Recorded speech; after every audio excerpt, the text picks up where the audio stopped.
प्रणाम, नमस्कार।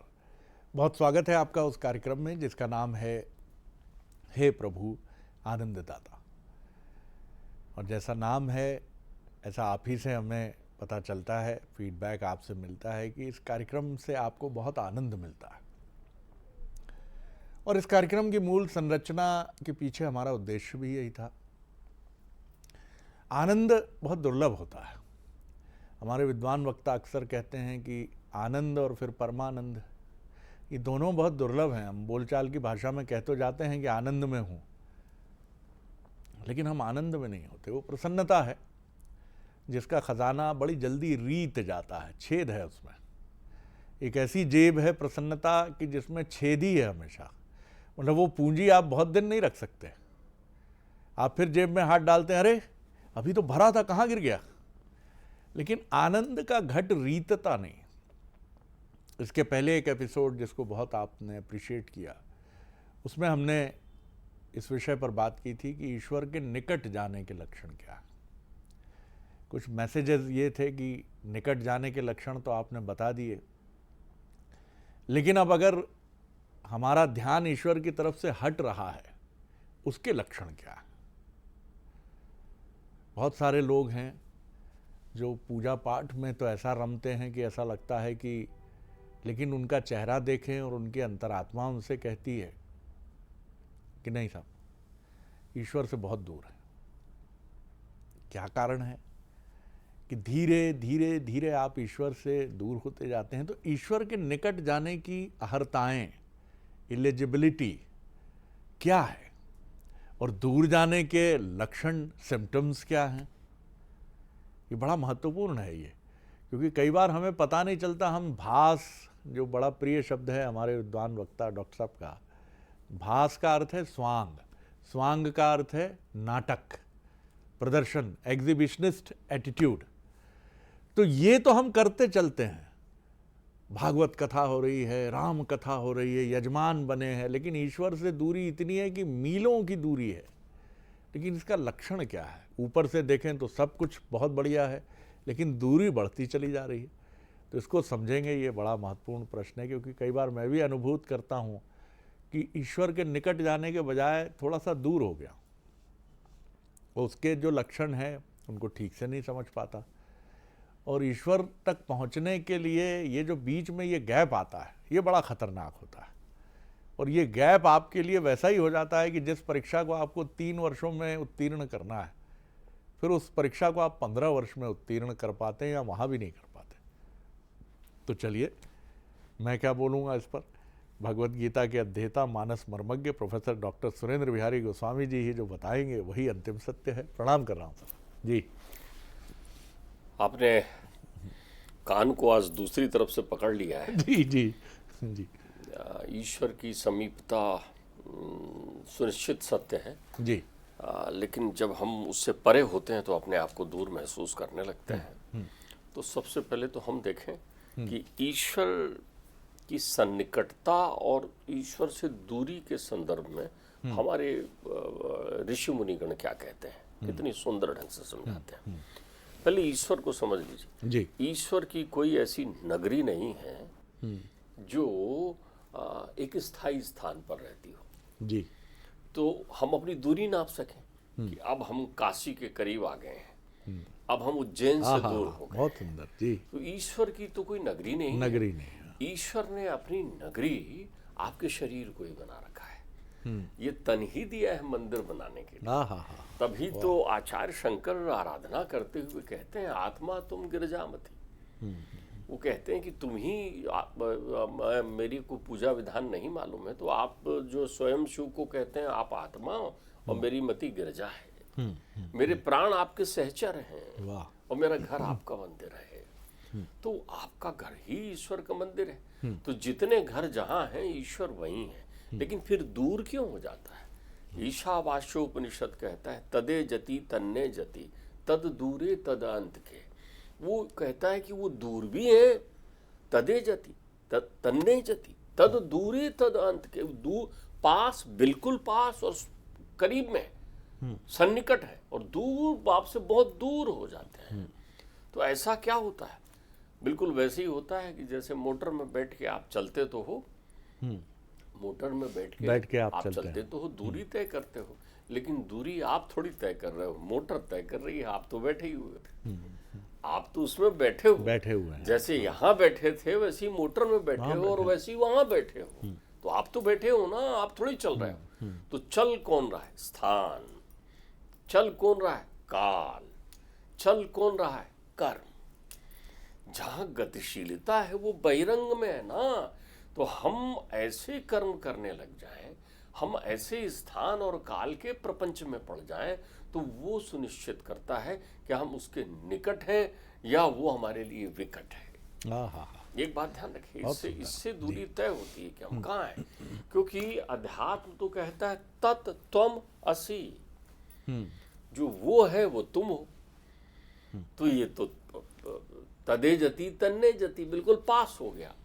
लेकिन जब आप अपने को और उसमें भेद दृष्टि मान लेते हो कि मैं वो नहीं हूं, मैं वो नहीं हूं, ना अस्ति, अस्ति और ना अस्ति, मैं वो नहीं हूं, वो अलग है, मैं अलग हूं। तो जैसे ही आपने अविच्छिन्न से विच्छिन्न कर लिया अपने आप को, वैसे आप दूर हो जाते हो, क्योंकि तब ये झूठा भासमय अहंकार आपको उससे विरक्त कर देता है, बिल्कुल परछाई की तरह। परछाई तो उसी की है ना, लेकिन आपने परछाई पकड़ ली, आपने कहा ये मैं हूं, तो परछाई तो कुछ होती नहीं है। परछाई तो आपके स्वरूप को ही प्रकट कर रही है। कहीं दिख रहा है, कहीं जल में दिख रहा है, कहीं सरोवर में दिख रहा है, कहीं दर्पण में दिख रहा है, लेकिन जो दिख रहा है वो वास्तव में है नहीं, जो है वो नहीं दिख रहा है। अब इसको थोड़ा क्लिष्टतम को अपन और सरलतम करने लगे। एक छोटा सा प्रश्न, जिज्ञासा भी है मेरी। आप पूछिए। कि महाभारत में हमको दो पक्ष जो दिखते हैं, कौरव और पांडव। अब मैं अगर स्मरण करता हूं तो मुझे लगता है कि ऐसा तो नहीं कि धृतराष्ट्र पूजा नहीं करते होंगे, उनके कोई इष्ट देव नहीं होंगे। भीष्म की तो प्रतिज्ञा ही अद्भुत थी, द्रोण ही हैं, दुर्योधन भले ही अधर्म नीति के मार्ग पर हैं, लेकिन ये भी पूजा पाठ करते हैं। लेकिन ये अपने क्या इसी अधर्म नीति की वजह से दूर होते चले गए ईश्वर से? देखिए, मैं आपको एक बात जी, पूजा दो लोग कर रहे हैं, एक परमात्मा राम कर रहे हैं और एक रावण कर रहा है। हाँ, बिल्कुल आपने एकदम सही के पूजा विधान का बड़ा विहंगम वर्णन है कि वो बलि देंगे और इतनी देर तपस्या करेंगे और जप करेंगे, वो पूजा कर रहे हैं। उनकी जो पूजा है वो वास्तव में उसके सन्निकट जाने की पूजा नहीं है, उससे दूर होने की पूजा है, क्योंकि एक अहंकारी की पूजा है। उसको ये मानना है कि मैं पूजा से ही इनको प्रसन्न करके रखा हूँ, शरीर को अमर मान बहुत के सुंदर से, बहुत बढ़िया। और एक राम कर रहे हैं, निर्मलता से वहीं बालुओं को इकट्ठा किया और इकट्ठा करके एक शिवलिंग बनाया और कहा प्रभु ये पार कर रहे हैं, भव पार कर रहे हैं, तो भवानी सहित पधारो यहाँ। राम अपने ईश्वर की पूजा कर रहे हैं, ईश्वर अपने राम की पूजा कर रहे हैं, तो रामेश्वरम हो गया वहां पर, दोनों की पूजा है। क्या बात है। कहीं पर जहां पर आप देखिए विदुर की पूजा का कहाँ वर्णन मिलता है, सुदामा की पूजा की व्यवस्थाओं का कहाँ वर्णन मिलता है जी। बड़ी सहजता से पूजा कर रहे हैं। पूजा तो कृष्ण भी करते हैं, कृष्ण भी तो ध्यान में होते हैं। तो किसी ने कृष्ण से पूछा कि भाई आप किसकी पूजा कर रहे हो? गोलोक धाम में राधे जी ने पूछा कि आप ध्यान में रहते हो। अरे बोले बाबुली, जो लोग मेरा ध्यान लगाते हैं ना, मुझे उनका जप करना पड़ता है। वो तो एक बार कर लेते हैं, मैं बार बार उनका जप करता हूँ। मैं भक्त का ही चिंतन करता हूँ। मद भक्ता यत्र गायंती पादम प्रक्षालयन्ति ता। भक्तों के अधीन मैं इस प्रकार होता हूँ कि अपनी प्रिय को भी छोड़कर दौड़ता हूँ। तुम भी मुझे उतनी प्रिय नहीं हो जितने मेरे भक्त प्रिय हैं। वाह। तो पूजा विधान का कहीं ऐसा, अब यहाँ देखिए पूजा विधान की प्रक्रियाओं में आपने जो दो बातें कही है कि एक पक्ष हो गया, एक विपक्ष हो गया, इस पर अपन फिर से चिंतन करेंगे अपनी जगह। लेकिन पक्ष और विपक्ष में ईश्वर निष्पक्ष होता है। तो जब जो है पक्ष परिवर्तित होकर पूर्णता को प्राप्त कर जाता है। चंद्रमा का क्या दोष है? चंद्रमा का क्या दोष है यदि वो आपको नहीं दिखता? क्योंकि वो तो सूर्य से प्रकाशित, सूर्य से प्रकाशित। हमारा अध्यात्म कह रहा है, करोड़ों वर्ष पहले से कह रहा है। ये तो आप आज जांच कर रहे हैं ना। हमारा अध्यात्म कहता है कि सूर्य की किरणों का सूर्य के प्रकाश लेकर चंद्रमा प्रकाशित होता है। पृथ्वी और चंद्रमा के बीच आने पर ग्रहण का योग बनता है। वो उनकी छाया को ही छाया ग्रह कह रहे हैं ना, राहु केतु जी। इस पर भी अपन कभी बात करेंगे, लेकिन प्रश्न अभी करते हैं। आपने दो पक्ष बना दिए ना, कृष्ण पक्ष और शुक्ल पक्ष। एक को कुछ लोग ऐसे देखते हैं, अरे कृष्ण पक्ष चल रहा है, चंद्रमा घटेगा, कमाल है, चंद्रमा तो वैसे ही है ना, लेकिन आपने कहा चंद्रमा घटेगा। अब बोले शुक्ल पक्ष आ गया, चंद्रमा बढ़ेगा। तो जब इस पक्ष और विपक्ष की प्रक्रियाओं से एक पूर्णता को प्राप्त करता है चंद्रमा, तब आप कहते हैं आज पूर्णिमा है। आज क्या है? पूर्णिमा। तो देखिए, पूर्णिमा जिस व्यक्ति के जीवन में पूर्णिमा है, वो व्यक्ति ईश्वर में ही समाहित हो जाता है। और जिस व्यक्ति के जीवन में पक्ष और विपक्ष है, वो घटता और बढ़ता है। किसी को लगता है मैं करीब पहुंच गया हूं, किसी को लग गया है मैं दूर पहुंच गया हूं। वो तो वही ही है, क्या वो तो वही ही है। तो ये हमें लगता क्यों है? मैंने अभी काल चक्र की बात की, ये हमें काल और स्थान के कारण लगता है। दूरी का अर्थ होता है स्थान, और अध्यात्म में स्थान को कहा गया है संग। ईश्वर आपसे दूर होता है संग के कुसंग होने पर। मतलब इसको और उस रूप में समझे जी जी, बहुत और आपको स्पष्ट कहता हूँ। संग संग आप देखिए, शव पर भी पुष्प चढ़े हुए हैं और मंदिर में भी पुष्प चढ़े हुए। मंदिर दर्शन करने जाते हो तो एक पुष्प प्रसाद का, एक बेलपत्र प्रसाद का, एक तुलसी दल प्रसाद का उठा ले आते हो। लेकिन किसी पार्थिव शरीर में चढ़े हुए पुष्प को घर लाते हो क्या? पुष्प तो वही है, पुष्प तो वही है। आप देखिए, भंवरे पर गीत लिख देते हो क्योंकि वो सुगंध प्रिय है। भंवरा फूलों से पराग का रस लेता है, वो भी तो कीट है ना। लेकिन वो कीट जो मेले पर बैठता है, उस पर तो आप कविता नहीं लिखते कि कितनी प्यारी मक्खी है ये, कितनी सुंदर लगती है ये, कैसे देखो उड़ती है ये, आप तो नहीं लिखते ना। वो भी तो संसार चक्र की, क्यों? संग, संग यानी स्थान, स्थान यानी उसकी प्रियता, उसको क्या प्रिय है। बहुत गहरी बात है। और संग का अर्थ होता है जिसके जीवन में निश्चल तत्व होता है। जब तक आप संग में हो, तब तक आप ईश्वर की दिशा में हो, और जैसे ही आप कुसंग में पड़ गए, वैसे ही आप ईश्वर से दूर हो गए। संग और कुसंग के बीच ही सत्संग है। वाह। तो जब आप सत्संग में होते हो तो एक दिशा प्राप्त करते हो, जिससे तुम्हारी दशा में परिवर्तन होता है जी। एक दृष्टि प्राप्त करते हो, जिससे तुम्हारी सृष्टि बनती है जी। और अगर कुसंग में होगे तो सत्संग का लाभ नहीं मिलेगा, तब तुम्हें दृष्टि दोष हो जाएगा। जिसको पीलिया हो जाता है ना, पीलिया को संशय के लिए उदाहरण दिया जाता है हमारे यहाँ मानस में एक अच्छी बात लिखते हैं बाबा। मानस में कहते हैं कि मैया को संशय रूपी पीलिया हो गया। किनको? सती मैया। अब उनको चंद्रमा धवल नहीं दिख रहा है, पीला दिख रहा है। जिसको पीला हो जाए, पीलिया रोग, उसको सब पीला पीला दिखता है। हाथ पैर भी, नख भी पीले हो जाते हैं, उसको पीली चीजों से बचाना पड़ता है, उसको सब तरफ पीला आंख पीली हो जाती है जी। तो ये संशय रूपी पीलिया कुसंग से आप प्राप्त करते हैं, और उसके बाद आप सत्संग से वंचित हो जाते हैं। तो आपकी दिशा भ्रष्ट होते चली जाती है।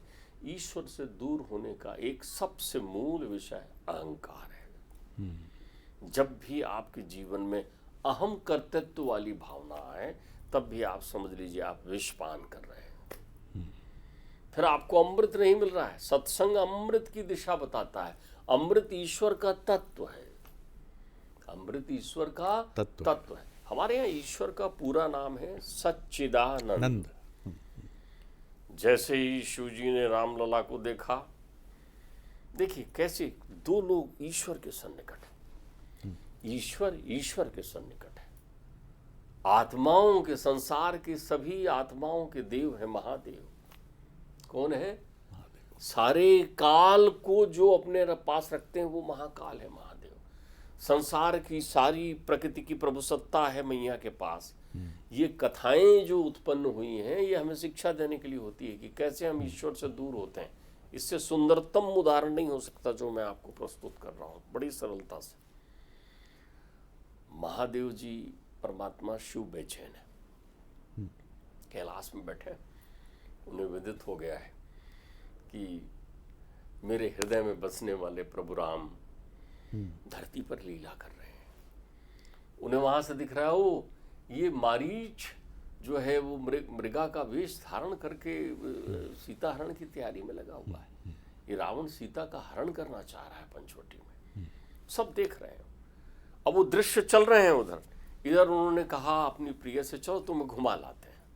देखिए दो सृष्टि कैसे चल रही है, तदे जति तन्ने जति। ध्यान से देखना हम कैसे ईश्वर के पास रहते हुए दूर हो जाते हैं। पर ब्रह्म साक्षात जगत के ईश्वर शिव की शिवा है, वो भी शिक्षा देना चाह रही है कि तदे जति तन्ने जति तद दूरे तद अंत के। मैं तो शिव में ही हूं, शिव मुझ में ही है, लेकिन कैसे दूर हो रहे हैं। उन्हें लेकर बढ़िया नंदी में बैठकर वो भ्रमण करने निकलते हैं और अगस्त मुनि के आश्रम में पहुंचते हैं, उसी क्षेत्र में जहां ये प्रक्रियाएं चल रही है त्रेता युग में।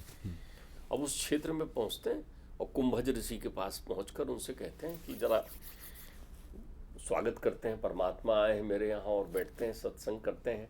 तो उनसे कहते हैं जरा राम की चर्चा करें आप। तो अगस्त मुनि उन्हें रामायण सुनाने लगते हैं।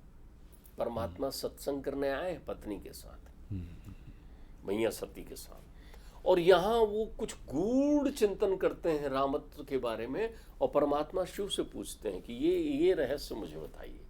उन दोनों के बीच सत्संग हो रहा है। उस सत्संग को सुन रही हैं कौन? मैया सती। वहाँ ये तय हो रहा है कि ये ही वो राम है जो जगत के ईश्वर हैं। कौन? जो संसार में लीला करने निकले हैं, लेकिन परमात्मा तो उनके दर्शन के लिए निकले हैं ना, और गुप्तता से निकले हैं, और साथ में वो चाह रहे हैं कि ये भी दर्शन कर ले, बावली मेरे साथ है तो।